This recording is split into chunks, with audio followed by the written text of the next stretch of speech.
Bonjour à tous et bienvenue sur NutriCast, premier média audio consacré à la phytothérapie et à la micronutrition. Quel impact les plantes et la micronutrition ont-elles sur notre organisme? Quelles sont les meilleures synergies? Combien se complémenter? Sur quels critères?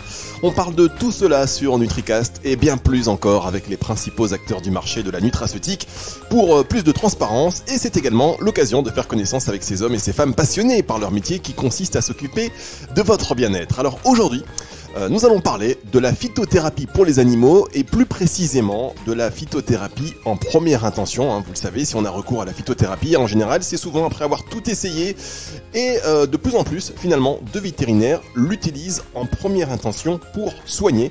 Et pour aborder ce sujet, nous sommes avec le docteur Claude Fèvre du laboratoire Wamin, la branche santé animale du groupe Pilège qui bénéficie de plus de 25 ans d'expertise en phytothérapie et en micronutrition. Donc on est bien tombé. Bonjour Claude Fèvre.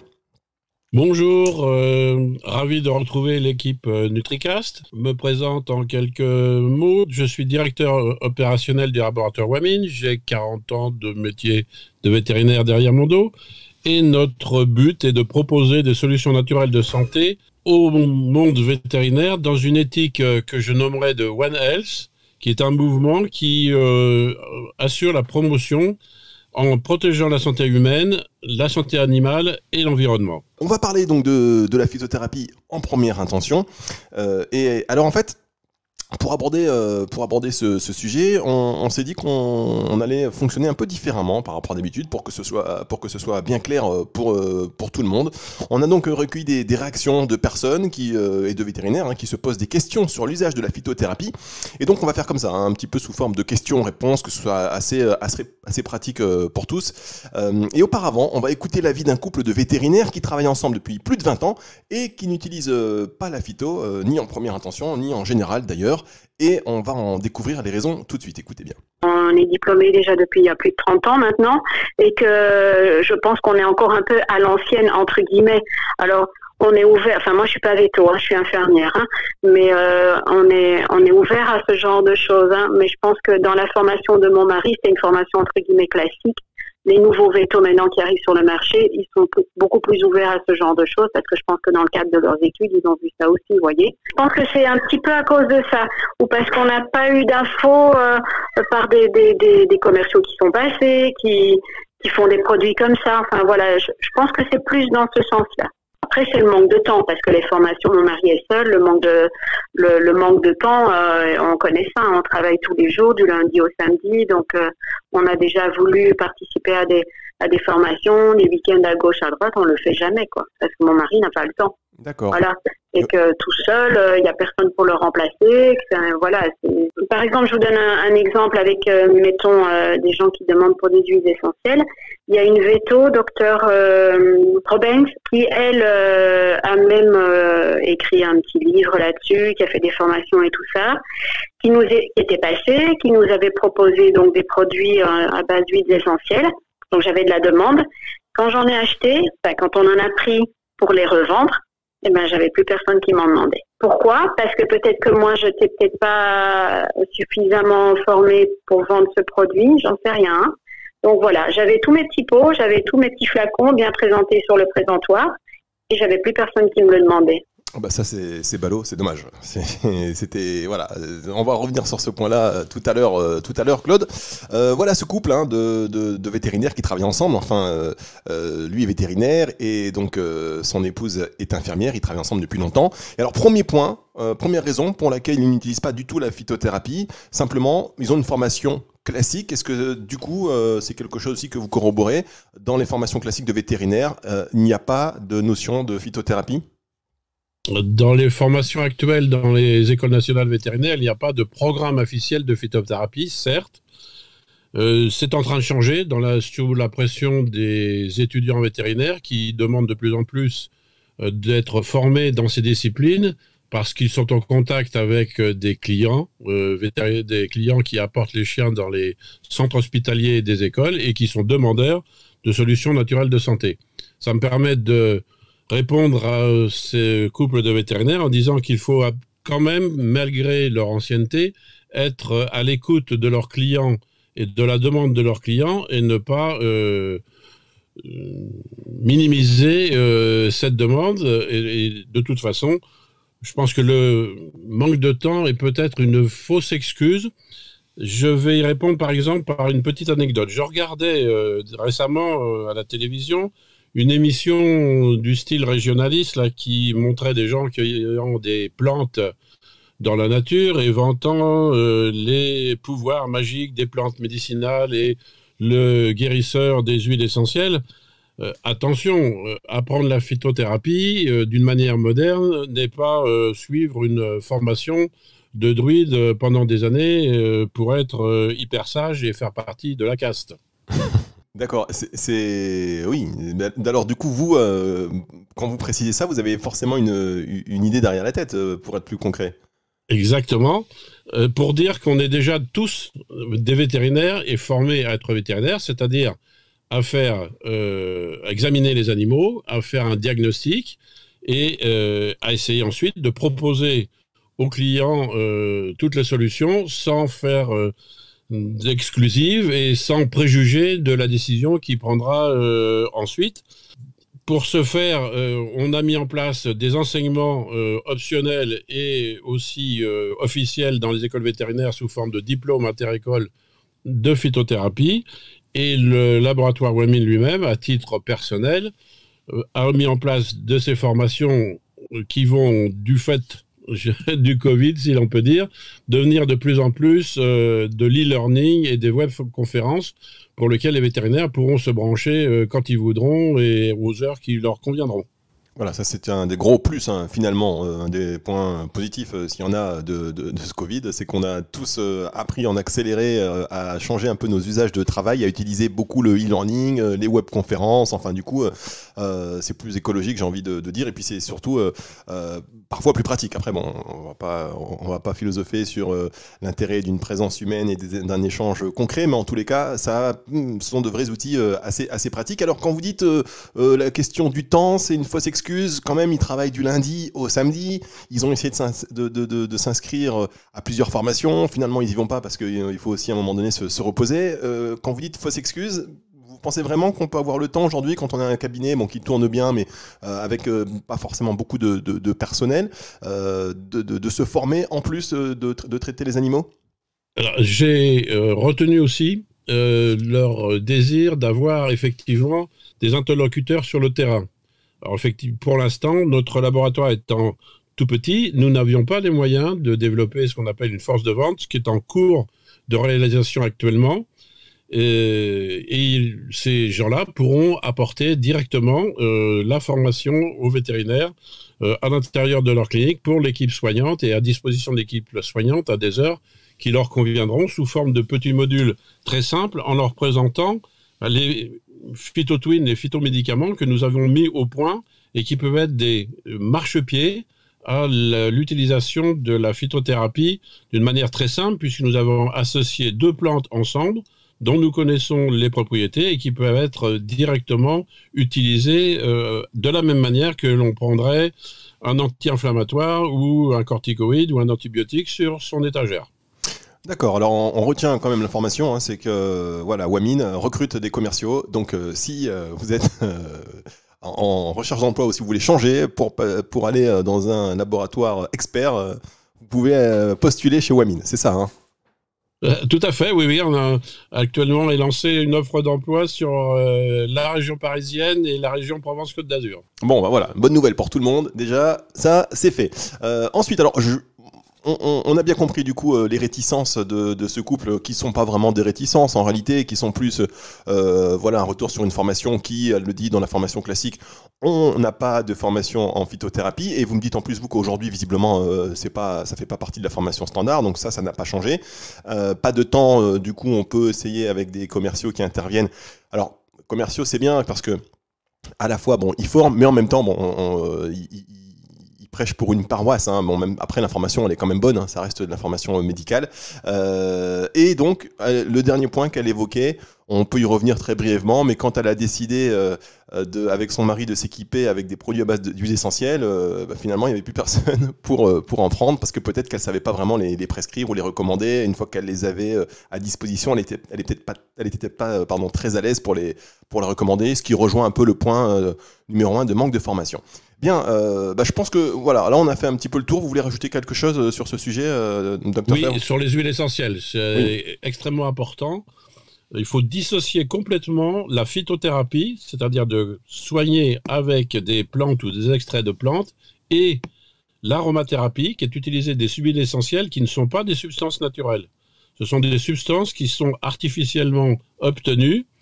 On le soulignait récemment dans un congrès des GTV, c'est des groupements techniques vétérinaires qui s'occupent des animaux de rente, et dont un spécialiste de l'élevage insistait justement sur ce fait que l'aromathérapie était des molécules modifiées chimiquement par l'homme lors de leur extraction, et qui nécessitent une autre formation qui est complètement différente de celle de la phytothérapie sensu scripto.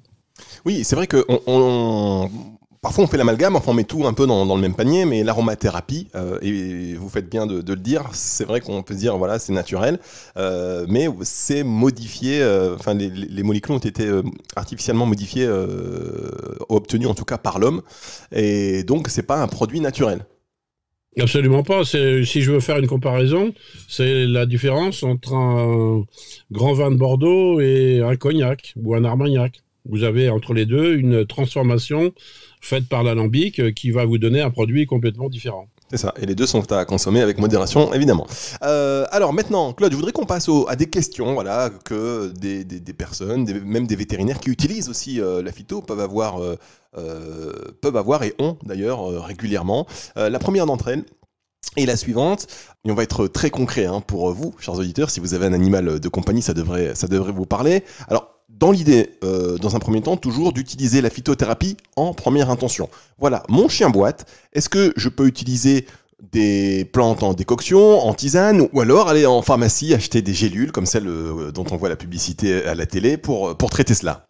Alors, je vais vous raconter une deuxième petite anecdote. J'ai été référent pendant plusieurs années au centre hospitalier vétérinaire Frégis à Paris.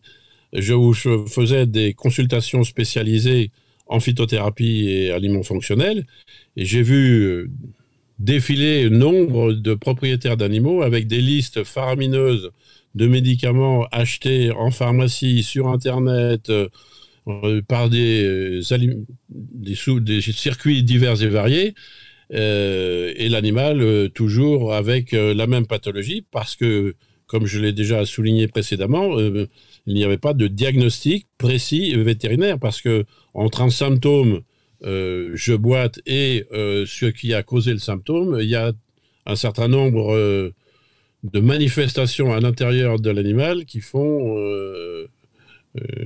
apparaître divers désagréments. D'accord, effectivement, c'est assez clair. Donc, on a un chien qui boite. Alors, peut-être que ces produits qu'on voit à la télé et qui vantent des effets sur les articulations, peut-être sont-ils efficaces, mais encore faut-il poser le bon diagnostic. D'où l'intérêt, là, tout de suite, finalement, d'aller voir un professionnel qui va établir le bon diagnostic pour donner ou non de la phytothérapie en première intention. Je vous propose, Claude, qu'on marque une toute petite pause. On revient tout de suite.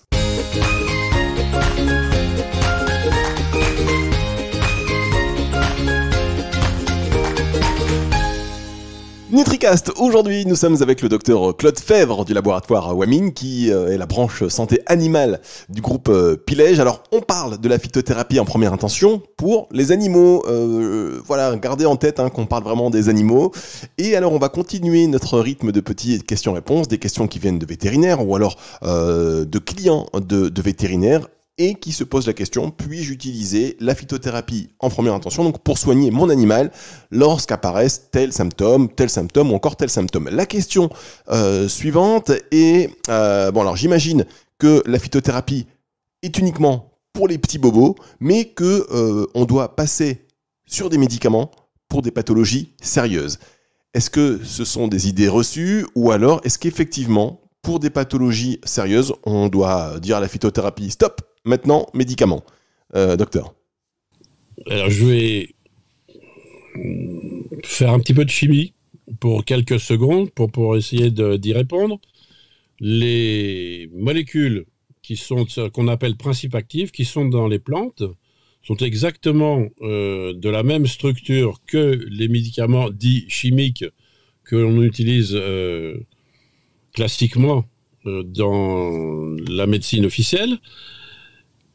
La seule différence, c'est qu'elles sont élaborées par des plantes d'une manière parfaitement naturelle et qu'elles vont être comprises par les cellules de l'animal, par tous les organes de l'animal, d'une manière un petit peu différente de la molécule chimique.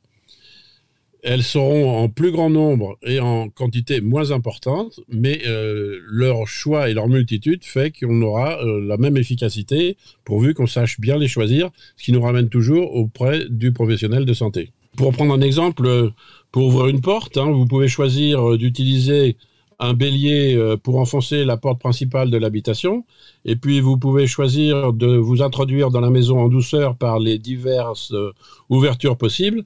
Il suffit d'avoir les bonnes clés pour ouvrir les bonnes portes, et sans effraction, vous arriverez au même résultat, pénétrer à l'intérieur de la maison. Ah, j'aime bien cette métaphore, moi, c'est super. Ça me parle, bravo, merci. merci Claude pour cette métaphore, elle est efficace, voilà, ça nous parle.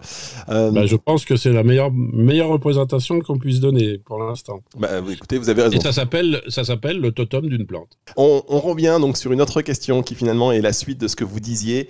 Une question et une idée aussi qu'on peut avoir de cette phytothérapie en première intention, pourquoi on peut hésiter à la prescrire, c'est que beaucoup s'imaginent que cette phytothérapie met beaucoup de temps pour agir par rapport aux médicaments et que si ça fait pas de bien, ça fait pas de mal comme l'homéopathie. Donc pour un chien ou pour un chat en détresse et en urgence, on passe aux médicaments et on n'utilise pas la phytothérapie.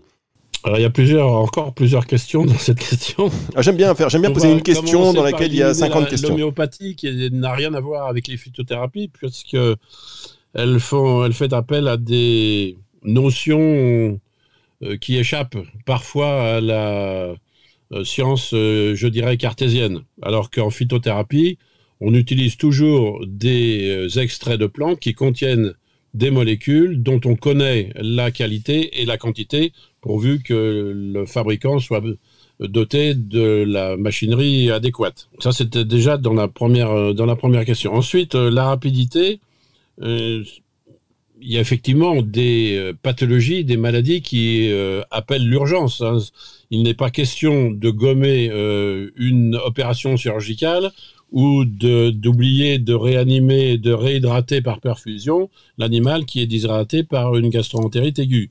Par contre, la phytothérapie, dans ces cas-là, va amener un complément de bien-être à l'animal de façon à ce qu'il puisse faire les frais de son malaise. L'homéopathie, c'était plus effectivement dans la notion de lenteur d'action, et du coup on se dit, vous avez eu raison de repréciser, mais c'est vrai que parfois on confond aussi les deux en disant bon, allez, on en prend, de toute façon ça fera pas de mal, alors que on sait que voilà, les plantes, principes actifs, clairement, c'est pas neutre. Et on revient sur cet exemple du chien qui boite.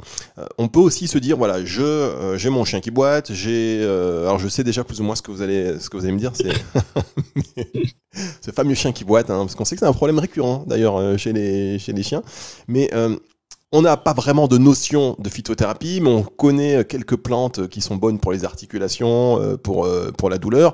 Est-ce qu'on peut faire sa petite popote interne, se dire, allez, je vais mettre telle plante, et ça devrait fonctionner? Ça tombe très bien parce que je suis en train de préparer une vidéoconférence à destination des vétérinaires sur un nouveau phytomédicament que l'on va mettre sur le marché à destination de certaines pathologies des articulations. Ah, lesquelles? C'est-à-dire des associations de plantes qui vont s'adresser non plus à une simple boiterie de base, mais à une inflammation plus profonde quand l'animal âgé atteint le stade de l'arthrose récidivante avec destruction de certaines parties de l'articulation. Ce qui veut dire que je reviens sur l'histoire du chien qui boite. La boiterie est un symptôme. Un symptôme est provoqué par un certain nombre de lésions, de destruction, de dégâts par exemple, à l'intérieur d'une articulation. Je ne parle pas du chien qui boite parce qu'il a une fracture, ça c'est évident. Oui, bien sûr. Un autre traitement. Une boiterie peut être une arthrite provoquée par un virus, une bactérie, par une foulure avec extension des ligaments, mais aussi ça peut être le résultat du vieillissement progressif, de l'encrassement progressif de l'organisme par une malnutrition ou un mauvais fonctionnement du microbiote intestinal. Et là, on aura une destruction progressive de l'articulation sur laquelle il faudra faire intervenir plusieurs plantes et plusieurs composés, même parfois des oligo-éléments, pour stimuler la restructuration et la refabrication d'une meilleure articulation. D'accord. Alors, pour revenir sur ce que vous préparez en ce moment, donc c'est une nouvelle formulation, c'est ça? Oui, tout à fait, avec des plantes qui sont connues, mais cette association permettant de diminuer la douleur en même temps que l'on va proposer une stimulation des différents composants de l'articulation, en particulier en ajoutant des plantes à silice comme l'ortie, qui vont apporter cet élément indispensable à la reconstitution de l'articulation qui est la silice, parce que seule cette substance minérale est, après avoir été prise dans le tube digestif par le microbiote intestinal, sera mélangée avec certains composants du sang pour parvenir jusque dans les tissus et être mangée, si je puis dire, par les cellules qui vont fabriquer du nouveau cartilage. Et ces cellules vont pouvoir se fabriquer leurs petites logettes et redevenir un cartilage plus élastique. Autre question sur des interrogations que pose... alors, on était passé, en fait. On a fait la phytothérapie en première intention, avec différentes questions auxquelles vous avez répondu brillamment, cher Claude, je dois bien avouer. Comme ça a pris un peu plus de temps que prévu, on a fait une petite respiration entre deux. Il était prévu de faire cette respiration maintenant pour passer de la phytothérapie en première intention à la phytothérapie plutôt en chronique, avec un usage déjà plus habituel. Mais on va enchaîner du coup comme ça. Donc sur une question concernant la phytothérapie en chronique, comment faire avec une pathologie chronique, car finalement ça arrive rarement seul, et donc il y a plusieurs symptômes en général, et comment on peut faire pour traiter ça? Est-ce qu'on met une plante par symptôme et après on ajoute une plante aussi par maladie, exemple le cassis pour l'arthrose, ou est-ce qu'il faut séparer les plantes? Non, parce il faut... Comment m'exprimer? Une pathologie chronique, de toute façon, une pathologie est toujours, comme je l'ai dit tout à l'heure, une pathologie est toujours complexe. Elle est toujours un symptôme, ce que aperçoit le propriétaire, et le résultante de plusieurs petits facteurs qui dysfonctionnent à l'intérieur de l'organisme. Le défaut de la médecine dite chimique, c'est de vouloir couper l'individu en petits morceaux. Et quand on est arrivé au dernier petit morceau qui s'appelle l'atome, on se demande comment on peut reconstituer l'individu pour le soigner dans sa totalité et le remettre sur le bon chemin, et avec combien de molécules on va être obligé d'entasser pour y arriver. Donc le but de la phytothérapie, surtout en maladie chronique, c'est de reconstituer l'historique de l'individu dans sa totalité et savoir pourquoi à tel ou tel moment de sa vie, il y a eu un désordre qui a pu entraîner cette cascade de complications. En fait, du coup, c'est une dimension plus holistique. Alors, dans le sens holistique, effectivement, dans le sens de globalité, la phytothérapie est une médecine holistique. Par contre, si holistique veut dire ésotérique, là, on s'arrête tout de suite. Non. Alors, je ne sais pas pourquoi, j'ai l'impression que tout ce qui est druide, ésotérisme, chamanisme, c'est pas votre tasse de thé. Pourtant, j'habite en Bretagne, à 10 km de Carnac, et je vous garantis que les menhirs, je les connais par cœur. On vous appelle pas druide, druide fèvre. Et je ne suis pas druide. Par contre, druide, vous savez ce que veut dire druide? Ça vient du celte druis, qui veut dire savant. Ah, d'accord, voilà, donc c'est pas péjoratif du tout. C'est pas très péjoratif. Non, c'est pas péjoratif. Ils avaient simplement le défaut d'être dans une culture qui n'était pas une culture écrite, mais une culture orale. Ouais, c'était vraiment de l'empirique. Mais bon, vous êtes plutôt quelqu'un de cartésien, qui aimait bien des explications claires, des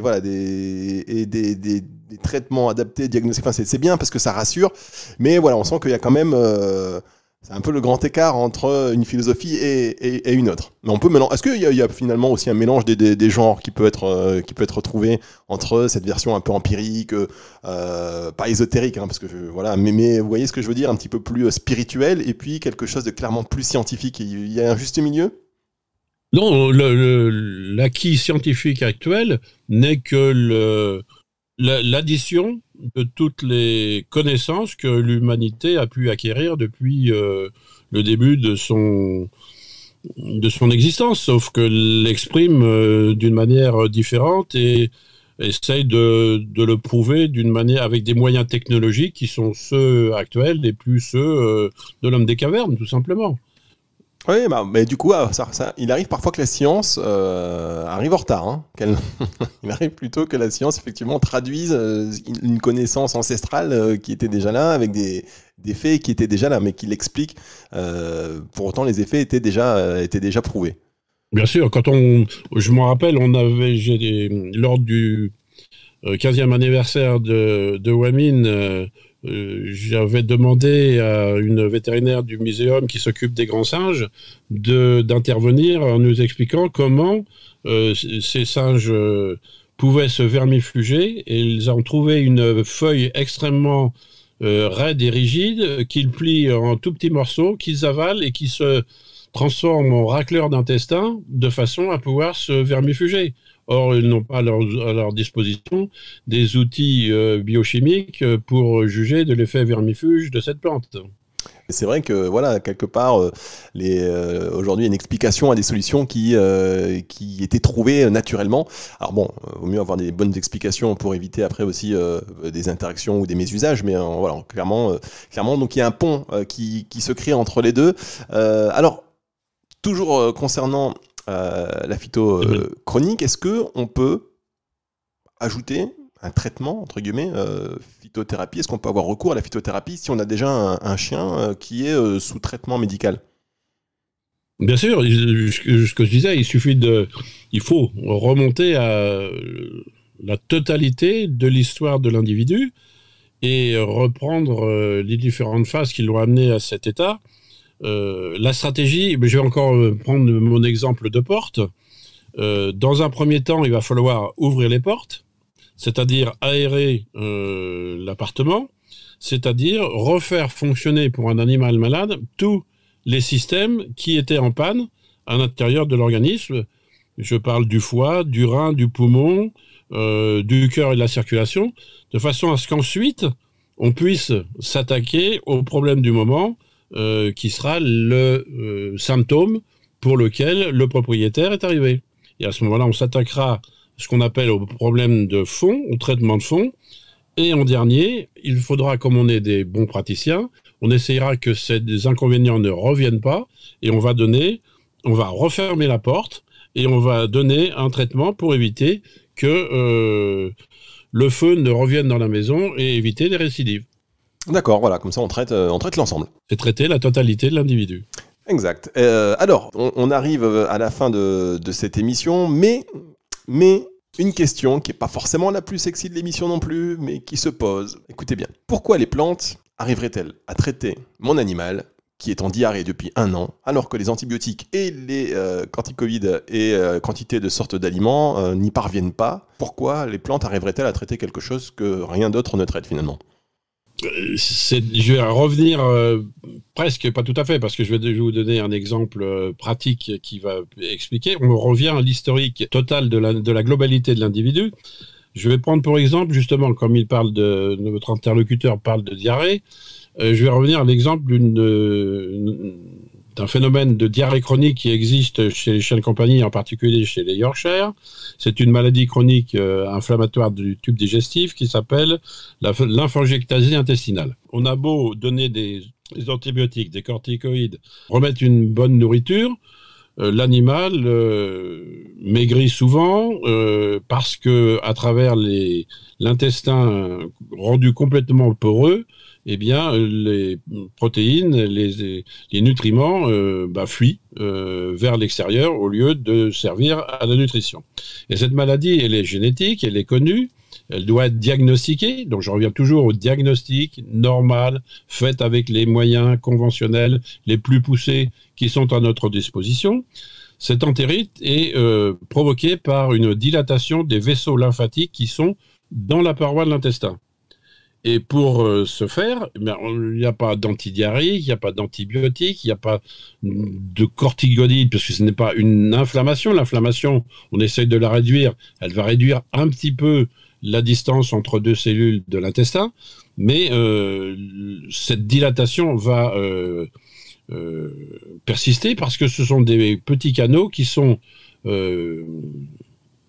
destinés à justement pomper les nutriments dans l'intestin et les envoyer par un canal tout à fait particulier dans la circulation qui s'appelle la circulation lymphatique. Et il y a une plante qui est à notre disposition et on l'a testée en clinique vétérinaire, en plus des plantes antidiarrhéiques, cicatrisantes, toutes celles que vous voulez. C'est le mélilo qui contient une molécule qu'on appelle la coumarine. Et cette coumarine naturelle fait contracter ces petits vaisseaux lymphatiques et les remet progressivement à leur place dans leur bonne distribution. On n'a pas remis l'animal à neuf. Il ne faut pas rêver. On a simplement amélioré la destruction naturelle qui s'était faite. Et il faudra toujours être vigilant sur les éventuelles récidives dont il faudra avertir le propriétaire. Mais on est arrivé à avoir d'excellents résultats, justement en faisant appel à ces notions de phytothérapie, mais des phytothérapies qui sont des notions extrêmement pointues de connaissance de la molécule qui sont à l'intérieur des plantes. D'accord, donc cette plante qui aiderait à traiter la diarrhée, hein, pour être très concret, elle traite pas la diarrhée, elle traite un des symptômes qui est à l'origine de la diarrhée. Ouais, qui traite un des symptômes à l'origine donc de la diarrhée. Donc, in fine, peut-être pour faire cesser cette diarrhée ou l'améliorer en tout cas les symptômes, c'est le mélilo.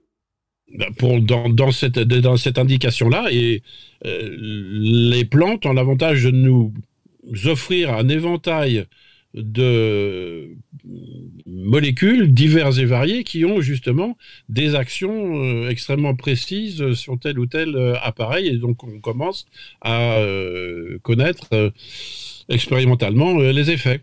D'accord, alors moi j'ai envie de... Voilà, je suis propriétaire d'un petit animal de compagnie, alors c'est vrai qu'il faut poser le bon diagnostic et ça c'est hyper important, mais en même temps, on n'a pas tout le temps envie d'aller chez le vétérinaire, déjà parce qu'on n'a pas forcément le temps, que la vie aujourd'hui étant ce qu'elle est, si on peut économiser à la fois du temps et de l'argent, on le fait, que parfois il y a des publicités qui nous vantent les mérites de tel ou tel produit correspondant à tel ou tel symptôme que je crois reconnaître chez mon animal de compagnie.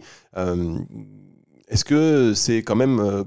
vous comprenez que c'est pas toujours évident de poser ce bon diagnostic, et est-ce qu'il y a comme ça des produits absolument à voir chez soi lorsqu'on a un animal de compagnie, des produits de phytothérapie, hein, je parle, pour pas prendre de risques, parce que le médicament, de toute façon, on peut pas s'en procurer, mais au moins des produits de phytothérapie qu'on peut se procurer assez facilement, à avoir chez soi pour les articulations, la digestion, des maladies ou des pathologies un peu chroniques qui reviennent comme ça chez les animaux, sans qu'on aille chez le vétérinaire tous les 4 matins. Quand vous voulez acheter du pain, vous allez quand même chez le boulanger. Oui, d'accord, mais je vais chez le boulanger pour acheter du pain. Si vous voulez un aliment complémentaire qui ne s'appellera pas un phytomédicament, parce que quand on mélange deux plantes ensemble, les autorités ne nous autorisent pas à appeler ça un médicament. Il faut déposer tout un dossier extrêmement compliqué. Mais il existe, nous, laboratoire Wemin, on a mis sur le marché justement des aliments complémentaires qu'on appelle des phytotwins. Twin, ça veut dire jumeaux, c'est-à-dire qu'on a mis ensemble deux plantes pour pas faire une espèce de soupe qui guérit tout et rien du tout. Deux plantes dont on connaît parfaitement les actions, qui nous ont donné déjà des résultats depuis que l'on utilise des plantes chez un certain nombre de praticiens expérimentés, et qui sont à la disposition du public, à l'accueil du vétérinaire, la plupart du temps sous la responsabilité de son assistante vétérinaire, et tous les clients peuvent aller à l'accueil du vétérinaire, demander ce conseil, de façon à avoir un phyto-complément qui va être de qualité, en première intention si c'est un petit bobo, et si au bout de 48 heures le symptôme n'est pas passé, il est impératif de consulter son vétérinaire. Mais au moins, il sera fait sur un conseil d'un professionnel de santé éclairé. Et c'est pour ça que je disais tout à l'heure que nos délégués terrain vont former l'équipe soignante vétérinaire, qui n'est pas uniquement que le vétérinaire, mais c'est le vétérinaire et son ASV. C'est, à mon avis, l'équipe soignante indissociable. Donc, je vais prendre un exemple. On a dans notre catalogue une association, vous parlez tout à l'heure d'articulation, Cassis-Rennes-des-Prés, c'est classique, ça va soulager momentanément l'animal, mais si c'est une arthrose complexe, il faudra changer évidemment de spécialité.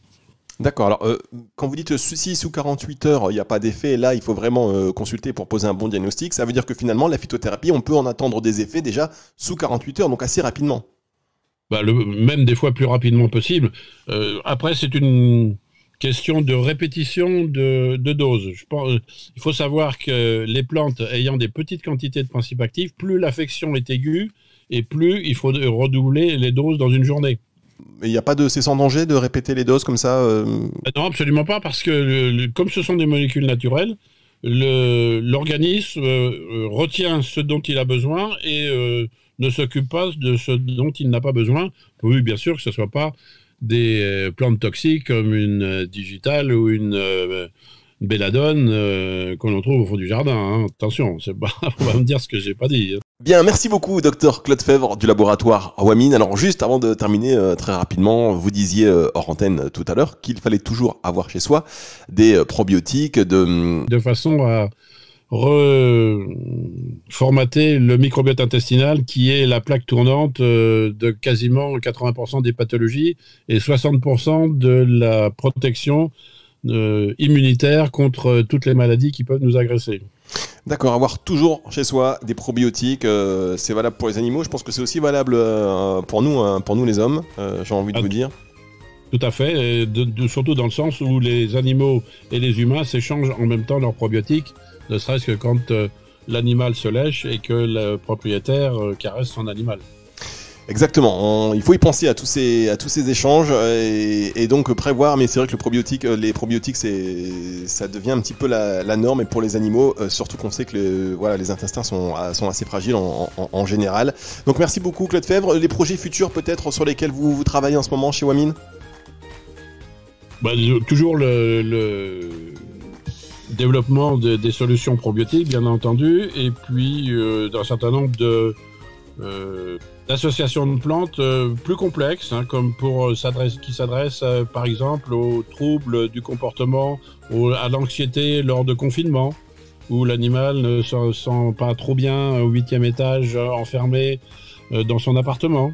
Ah, ça fera l'objet. Je pense que effectivement la psychologie animale et les effets de stress et d'angoisse, ça pourrait faire l'objet d'une émission à part entière pour en parler aussi, pour échanger. D'ailleurs, j'espère qu'on la fera très bientôt avec vous, Claude Fèvre. Je vous dis à très bientôt sur NutriCast. Au revoir, Claude Fèvre. Au revoir, pas de problème, à votre disposition. Merci beaucoup, à très bientôt donc sur NutriCast, émission à partager et à écouter sur nutricast.fr et sur l'ensemble des plateformes de streaming audio. Au revoir.